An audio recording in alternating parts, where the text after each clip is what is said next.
Hello students, आज की इस वीडियो में हम लोग साइंस सर्वर फ्रॉम क्लास 6 के क्वेश्चन आंसर को समझेंगे, जो चैप्टर नंबर 7 है, थिंग्स अराउंड अस। इस चैप्टर के 20, 40 एंड 80 वर्ड्स के क्वेश्चन आंसर को सॉल्व करेंगे। तो before starting the video please channel को सब्सक्राइब कर ले अगर आपने अभी तक नहीं किया है तो, और हाँ, वीडियो को लाइक करें, वीडियो को अपने दोस्तों के साथ ज़रूर शेयर करें। चलिए स्टार्ट करते हैं इस वीडियो को। क्वेश्चन नंबर जो 1 हमारे पास दिया हुआ है, जो क्वेश्चन नंबर 1 हमारे पास दिया हुआ है, उसमें लिखा हुआ है कि what do you mean by living things. Answer होगा plant and animals are called living organism या living things. They have life in them. Living being are often called organism. ये आंसर हमारा क्वेश्चन नंबर 1 का था। अभी question number 2 हमारे पास है, व्हाट इज मास। हम आगे आंसर करेंगे। Mass is the amount of matter contained in body, जो उसका वज़न जो होता है, ठीक है। एवरी लिविंग और non living things has a mass. जो भी लिविंग या नॉन लिविंग थिंग्स होते हैं उसमें अपना एक वेट होता है उसका, उसी से बोला जाता है मास, ठीक है। चलिए आगे। क्वेश्चन नंबर 3 से बोला गया है, what do you understand bye autotrophs. Autotrophs से आप क्या समझते हैं? ऑटोट्रॉप्स ऑर्गेनिज्म, आंसर होगा organism which can synthesize their own food with the help of carbon dioxide, water and sunlight are called autotrophs। जो खुद ही अपने खाने को तैयार करते हैं उसे ऑटोट्रॉप्स बोलते हैं, और हमारा आंसर होगा यही। चलिए क्वेश्चन नंबर 4 की और हम अब रुक करते हैं। क्वेश्चन नंबर 4, 5 एक बार में और 6 को समझेंगे। 4, 5 पहले कर लेते हैं, तब 6 समझेंगे। 4 नंबर हमारा है, व्हाट इज़ रीजनरेशन। रीजनरेशन किसे कहते हैं? रीजनरेट क्या होता है? एग्जाम्पल दीजिए उसके बारे में आप। तो आंसर लिखेंगे, regeneration is the property of some organism by which they can regain, ठीक है, regain the lost part of their body. जैसे छिपकली होता है ना, वो अपने जो पार्ट होते हैं बॉडी के उसको दोबारा ले लेते हैं, यानी कि कट जाते हैं पूछ, दोबारा उसके उग जाता है, तो वही lost part. A house lizard, इसका एग्जाम्पल है, डिसीव्स अनदर लिजर्ड और insect by releasing its tail. जब पूंछ इनके कट जाते हैं तो दोबारा इन्हें आ जाते हैं। See regenerate the lost tail part after a certain period of time. कुछ ही समय में एक टाइम पीरियड होता है जितने दिन में दोबारा उनकी पूंछ निकल आती है। चलिए एक क्वेश्चन नंबर हमारा था 4 का आंसर। 5 का आंसर है, what do you understand by habitat से क्या आप समझते हैं? आंसर होगा the condition of environment in which an organism is found to breed and flourish safely is called its habitat. जिस कंडीशन में कोई भी जो हमारा लिविंग ऑर्गेनिज्म होते हैं अपने आप को वहाँ पे सरवाइव करवाते हैं, यानी कि रहते हैं, खाते हैं, पीते हैं, बढ़ते हैं, उसे हम उसका हैबिटेट बोलते हैं। हमारा आंसर यही था। अभी क्वेश्चन नंबर हम पढ़ते हैं 6 और 7 की ओर। जो हमारे पास क्वेश्चन नंबर 6 दिया हुआ है, व्हाट इज़ प्रोड्यूसर। प्रोड्यूसर किसे कहते हैं? और why are they so called, और क्यों से ये बोला जाता है? प्रोड्यूसर किसे कहते हैं? जो प्रोड्यूस करते हैं। Producers are the biotic components which are responsible for the production of food. ये खुद ही अपने एक ऐसे बायोटिक कंपोनेंट्स होते हैं प्रोड्यूसर्स, जो रिस्पॉन्सिबल होते हैं किसी चीज़ को प्रोड्यूस करने का। जैसे अपने खाने को प्रोड्यूस करते हैं, अभी कौन करते हैं? प्लांट्स करते हैं। क्यों, कैसे करते हैं? तो सनलाइट, वाटर और सॉइल एक्सेट्रा से, और ऑक्सीजन कार्बन डाइऑक्साइड से ये लोग अपने खाना बनाते हैं, ठीक है। तो ये बायोटिक कम्युनिटी के अंदर आते हैं। द प्लांट आर, जो प्लांट्स होते हैं, are called the producer because they are the only living things which can prepare their food. ये लोग अपने खाना खुद ही बना सकते हैं, तो प्लांट्स ही हमारे प्रोड्यूसर्स होते हैं। चलिए क्वेश्चन नंबर 7 की ओर चलते हैं। What is phototropism. फोटोट्रॉपिज्म किससे कहते हैं? तो plants are found to respond towards light. देखिए, जब हम लोग एक फ्लावर्स देखते होंगे अक्सर, उसे बोला जाता है सनफ्लावर। जब सूरज इधर से उगता है, यानी कि सनराइज इधर से होता है, उसका मुंह उसी की ओर हो जाता है, ठीक है। तो ये दिखाता है कि प्लांट्स में भी जो सेंस होते हैं, सेंस ऑर्गन्स होते हैं, और वो उसी और अपना चेहरा कर लेते हैं। तो हमने यहाँ पर plants are found to respond towards light. The leaves of the plants, यानी कि लीव्स ऑफ द प्लांट्स, किसी भी पत्ते जो प्लांट्स के होते हैं, are found to move towards light to get light. This phenomenon is known as phototropism. इसी को फोटोट्रॉपिज्म बोला जाता है। ये जो फेनोमेनन हमारा हुआ, जो ये जो बातें अभी मैंने कहा वही, ठीक है। तो आंसर हमारा 7 का था। अभी हम लोग चलते हैं question number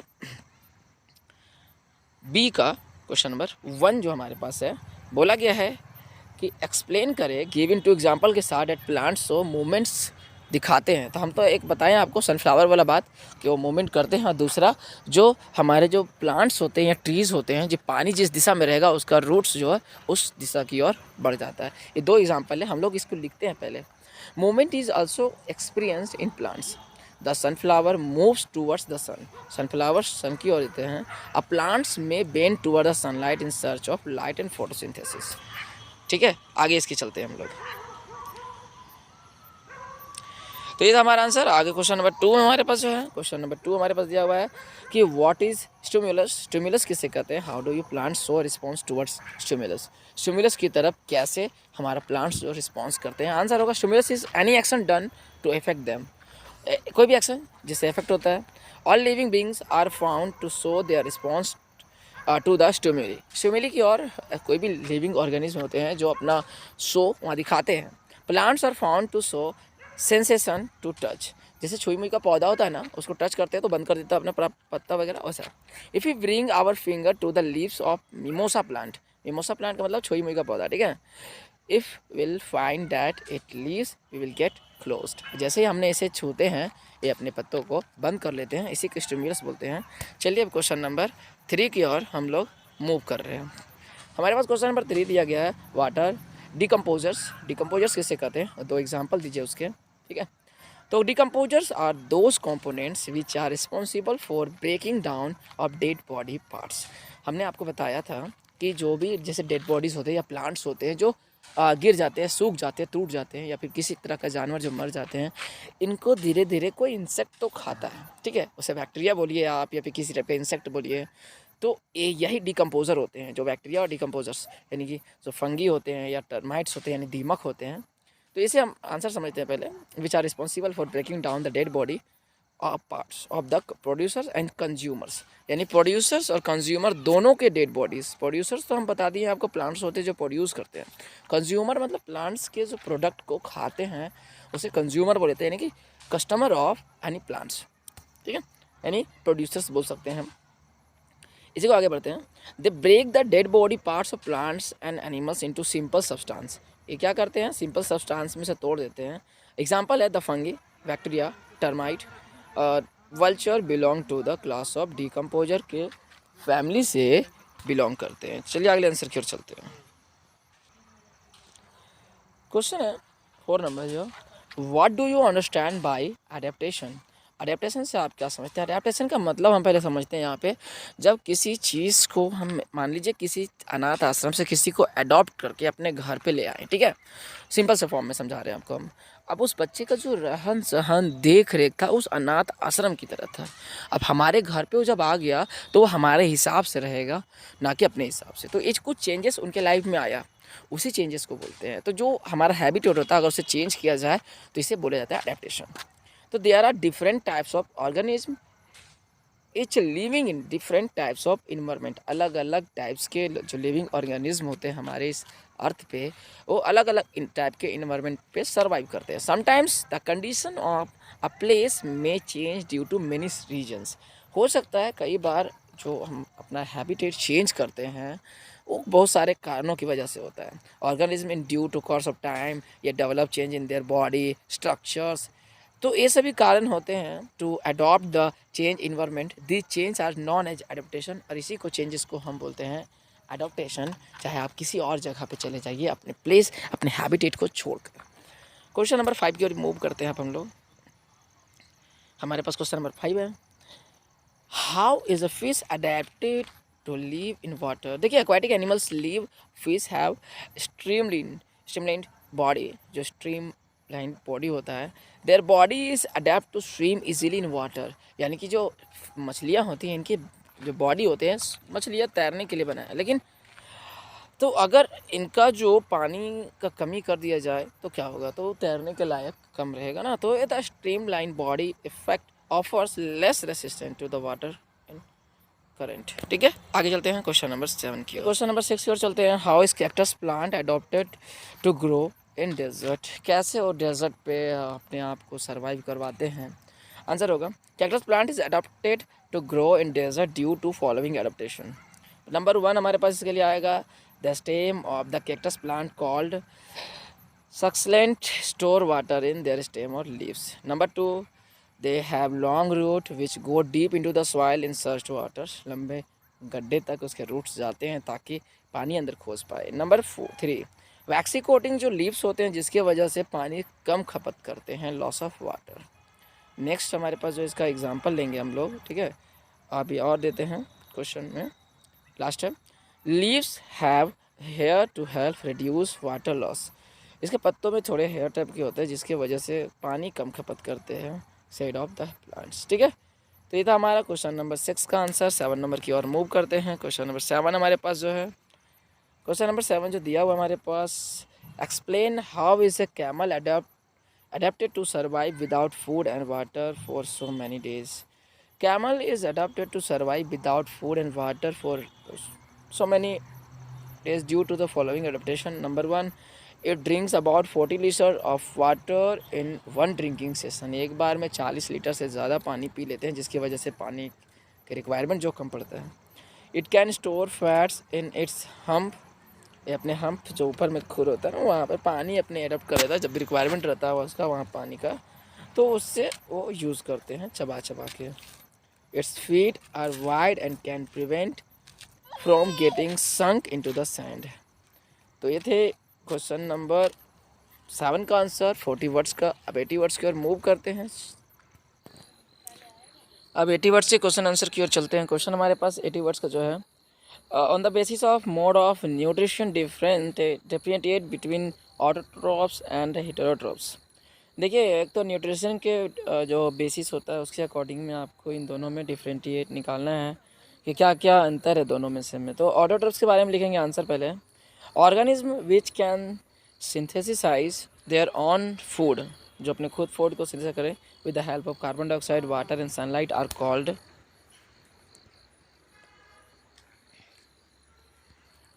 autotrophs. Plants are autotrophs. This mode of nutrition is called autotrophic. ठीक है, ये हमारा आंसर था ऑटोट्रॉप के लिए. चलिए अब चलते हैं हेटेरोट्रॉप्स की ओर. Animals on the other hand depend on plant for their food. जो एनिमल्स या फिर अपना डिपेंड होते हैं जो दूसरे पे अपने खाने पीने के लिए, ये कंज्यूम करते हैं. Animals consume plants to get energy. Animals which consume plants directly are called herbivore. Carnivores do not consume plants directly but they feed on other animals. देखिए, एक तो हम बोल सकते हैं यहाँ पे दूसरे एनिमल्स पे डिपेंड होना, एनिमल्स से डिपेंड होता है. दूसरा प्लांट्स जो है, यानी कि दूसरे कुछ एनिमल्स ऐसे भी होते हैं जो प्लांट्स पे डिपेंडेंट होते हैं. ये दोनों कंज्यूमर होते हैं. ठीक है, हेटेरोट्रॉप्स में कंज्यूमर ही आते हैं हमारे. तो इन्हीं का डेफिनेशन था,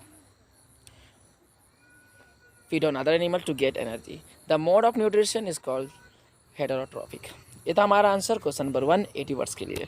अभी क्वेश्चन नंबर 2 में चलते हैं. 80 वर्ड्स क्वेश्चन नंबर हमारे पास जो है, चलिए क्वेश्चन चलते हैं, समझते हैं कि व्हाट इज़ फोटोट्रॉपिज्म. फोटोट्रॉपिज्म क्या होता है. एक एक्टिविटी दिखाइए कि प्लांट में कैसे फोटोट्रॉपिज्म होता है. आंसर होगा plant are found to respond towards light. हम लोग जानते हैं कि प्लांट्स जिधर भी लाइट होता है उधर की ओर रिस्पॉन्ड करते हैं, जैसे सनफ्लावर करता है. The leaves of the plants are found to move towards light. कुछ ऐसे लीव्स भी होते हैं जो आप देखते होंगे कि अगर घर के अंदर हम मनी प्लांट लगाते हैं उसके पत्ते बाहर की ओर निकल जाते हैं खिड़की से, ये धूप लेने के लिए बाहर लाइट की ओर. ठीक है, this phenomenon is known as phototropism, और इसी को बोला जाता है फोटोट्रॉपिज्म. आगे चलते हैं, एक्टिविटी दिखाते हैं पहले. Let's take a cardboard box. जो कार्डबोर्ड का बॉक्स लेंगे हम, which has an open window, जहाँ ओपन छोटा सा छेद करेंगे एक साइड में. Let's make a potted plant. एक कोई प्लांट उसमें डालेंगे. प्लेस द पुट, वहाँ पर पुट करेंगे. और फिर आगे इसके बारे में यहाँ पर हमने लिखा है पूरा, तो इसे आप एक बार देख लेंगे कि कैसे वो फिर वहाँ से लाइट की और वो पत्ते निकलेंगे बाहर छेद से, ये दिखाएंगे यहाँ पे. ठीक है, हम आंसर अब चलते हैं क्वेश्चन नंबर 3 की ओर. हमारे पास क्वेश्चन नंबर जो 3 है, अगला क्वेश्चन है कि what is adaptation, what happens when an organism fail to adapt. और क्या होगा अगर एक ऑर्गेनिज्म को हम अडेप्ट करते हैं और फेल कर जाता है उस चीज़ में, तो उसके बारे में भी एक्सप्लेन करना है हमें. आंसर होगा there are different types of organism its living in different types of environment. अलग अलग टाइप के इन्वायरमेंट में अलग अलग टाइप्स के जो ऑर्गेनिज्म होते हैं वो रहते हैं. Sometimes the condition of place may change due to many reason. और ये रीज़न बहुत सारे ऐसे होते हैं जिसकी वजह से कंडीशंस चेंज हो जाते हैं। Organism in due course of time develops changes in their body and structure in order to adopt to change environment. These changes are known as adaptation. अब किसी भी कारण से जो चेंज हो, चाहे डिजास्टर की वजह से हो या फिर किसी भी रीजन से, इसे ही एडोप्टेशन बोलते हैं। अब वो क्या होगा अगर सर्वाइवल नहीं कर पाएंगे, उसे अडॉप्ट करके लाते हैं। तो an organism survive in ever changing environment due to the adaptation. If the organism is unable to adapt itself to the changing environment, its become extinct. Extinct हो जाएंगे, यानी कि सॉरी टेंट हो जाएंगे, यानी कि वो दिक्कत होगा, उनको बचेंगे नहीं वो। चलिए आगे चलते हैं क्वेश्चन नंबर हम 4 के लिए। क्वेश्चन नंबर 4 हमारे पास है, explain the adaptation in a birds body. Birds body में एडेप्टेशन क्या होता है इसके बारे में बताइए।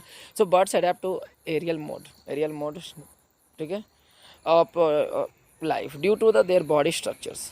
The special feature of birds to sweet to fly in the air are as under.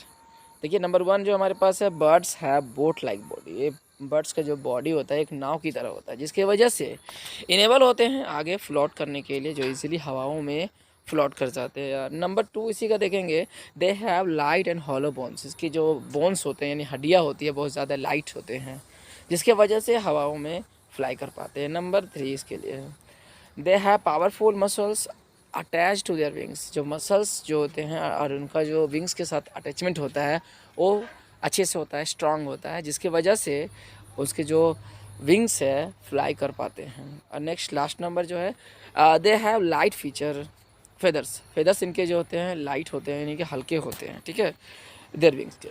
The feathers help bird to fly. ये feathers help करते हैं बर्ड्स को उड़ने के लिए। तो बच्चों ये था हमारा क्वेश्चन आंसर 20, 40 और 80 वर्ड्स के chapter number 7 things around us के। वीडियो अच्छा लगा है, आपके लिए यूज़फुल अगर रहा है तो चैनल को सब्सक्राइब कर ले। वीडियो में कमेंट भी ज़रूर करें कि आपके लिए यह वीडियो कितना हेल्पफुल रहा है। चैनल को सब्सक्राइब कर ले, वीडियो को लाइक करें। चलिए मिलते हैं नेक्स्ट वीडियो में नेक्स्ट चैप्टर के क्वेश्चन आंसर के साथ। तब तक के लिए bye bye and take care.